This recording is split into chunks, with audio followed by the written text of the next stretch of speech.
स्वागतम सुस्वागतम। स्वागत है मित्रों आपका हमारे YouTube चैनल दलितों की कहानियाँ में। चलिए आचार्य कौलक्लुरी इनाक जी की कहानियों का रसानंद लेते हैं। ओबेलेसु ने आंखें फाड़ कर देखा। पिस्तौल को अपने पास ही रहने दो, तुम्हें डर नहीं रहेगा, तुम्हें गाली नहीं देंगे, मारेंगे नहीं, तुम्हारी फसल को भी नहीं काटेंगे, तुम्हारे खेत को भी नहीं छूनेंगे, तुम्हें भिखमंगा नहीं बनाएंगे। गरीब हो के, निर्धन हो के कोई तुम्हें हीन भावना से देखे या हल्का सा व्यवहार करे तो पिस्तौल टान लेना। वे वहां टिके रहें तो कसम है भाग जाएंगे। क्या तुम्हें मारेंगे? मरो मत, डरना तो बिल्कुल नहीं, पिस्तौल निकालो और मार डालो। इस तरह मारकर यदि तुम कल के लिए जीवित रहो तो तुम्हें मारकर तुम जियो। जिसके पास पिस्तौल है उसके विरुद्ध कोई गवाही नहीं देगा। जो जीवित है वे तुम्हारे पैर पड़ेंगे। मारने वाला कौन है, मरने वाला कौन है? नरसिम्हलू अन्ना। मारो मत, मारो मत। ओबेलेसु को उसे अन्ना कहने से नरसिम्हलू आनंद से फूल गया।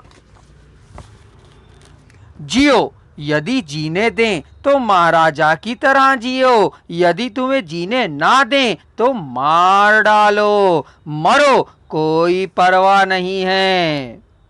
अंगारें उगलती हुई आंखों से ओबेलेसु के नरसिम्हलू को देखने पर वह घबरा गया। अकस्मात वह खड़ा होकर पिस्तौल को ठीक से रखकर तुम्हारी बहन को जबरदस्ती मान भंग करके गर्भवती बनाकर उसका जीवन सर्वनाश करने वाले की कहानी तुम्हें मालूम ही है ना? हाँ हाँ, मालूम है। मेरा खेत और मेरा वह पुण्यात्मा उसके अत्याचार के बलि हो गए हैं ना अप्पा? बलि ही तो फिर उसकी बलि दे देते हैं या नहीं? बलि देनी होगी तो बलि दो। पिस्तौल तो अब तुम्हारे पास है ही ना? हाँ हाँ है। तो फिर दोनों ने आगे कुछ नहीं कहा। पुलिस वालों का ओबेलेसु को लॉकअप से बाहर लाना, कुर्सी पे बैठाना, बिरयानी खिलाना, नरसिम्हलू का ओबेलेसु को अपने सगे भाई की तरह प्यार से व्यवहार करना, पेड़ों के नीचे टी बंक के बगल में और सड़क के किनारे गड़े हुतुर के चमारों को देखकर आश्चर्य और आनंद हुआ। पुलिस वाले जेब कतरों को पकड़कर ले आए और पिटाई की। माल को छीनकर उन्हें छोड़ दिया। वैश्याघरों में पकड़े गए लोगों के सामान को उनके लोग आकर ले गए।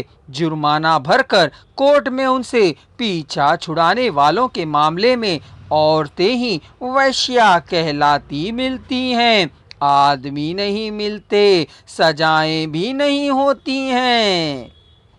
पुलिस वाले या नरसिम्हलू को ओबेलेसु को लॉकअप में ही बैठने को नहीं कहा था। रात को लगी मार में अब भी शरीर दुख रहा था। बैठना या चलना भी मुश्किल जान पड़ रहा था।